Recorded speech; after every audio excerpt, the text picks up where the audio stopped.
સમાચાર મળી રહ્યા છે સંજેલી તાલુકાના માંડલી ખાતે રાજ્યમંત્રી શ્રી રમેશભાઈ કટારાના અધ્યક્ષ સ્થાને સેવાસેતુ કાર્યક્રમ યોજાયો. રાજ્ય સરકારે સામાન્ય માણસનું હિત હંમેશા લક્ષ્યમાં રાખીને જ કામગીરી કરી છે. રાજ્યમંત્રી શ્રી રમેશભાઈ કટારા, મુખ્યમંત્રી શ્રી ભૂપેન્દ્રભાઈ પટેલના નેતૃત્વમાં દાહોદ જિલ્લામાં સંજેલી તાલુકાના માંડલી મુખ્ય પ્રાથમિક શાળા ખાતે કૃષિ અને ખેડૂત કલ્યાણ, સહકાર, પશુપાલન અને ગૌસંવર્ધન રાજ્ય મંત્રી શ્રી રમેશભાઈ કટારાના અધ્યક્ષ સ્થાને સેવાસેતુ 2.0 કાર્યક્રમ યોજાયો હતો.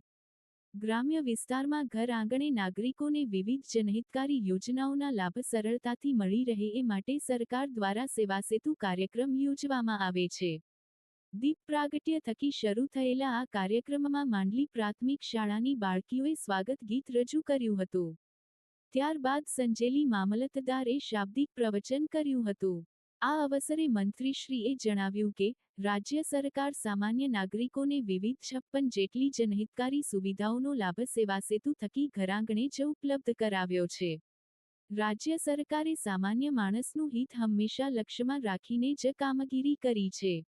રાજ્યમાં સેવાસેતુ કાર્યક્રમ થકી નાગરિકોને ઘરાંગણે જ સુવિધાઓ મળી રહેતા લોકોને મોટી રાહત થઈ છે. વધુમાં મંત્રીશ્રીએ રાજ્ય સરકાર દ્વારા પૂરી પડાતી વિવિધ જનહિતલક્ષી યોજનાઓ તેમજ સુવિધાઓનો મહત્તમ લાભ લેવા જણાવ્યું હતું.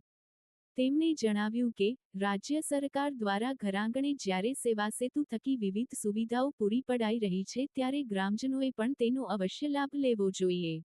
આ અવસરે તાલુકા વિકાસ અધિકારી શ્રી ડામોર, મામલતદાર શ્રી કામોલ, એ.પી.એમ.સી. ચેરમેનશ્રી, શાળા સ્ટાફ, જિલ્લા પંચાયતના સભ્યશ્રીઓ, તાલુકા પંચાયતના સભ્યશ્રીઓ, સરપંચશ્રીઓ, અન્ય આગેવાનો તેમજ ગ્રામજનો ઉપસ્થિત રહ્યા હતા. અહેવાલ, વિજય ચરપોટ, દિવ્ય ન્યૂઝ, સંજેલી, દાહોદ.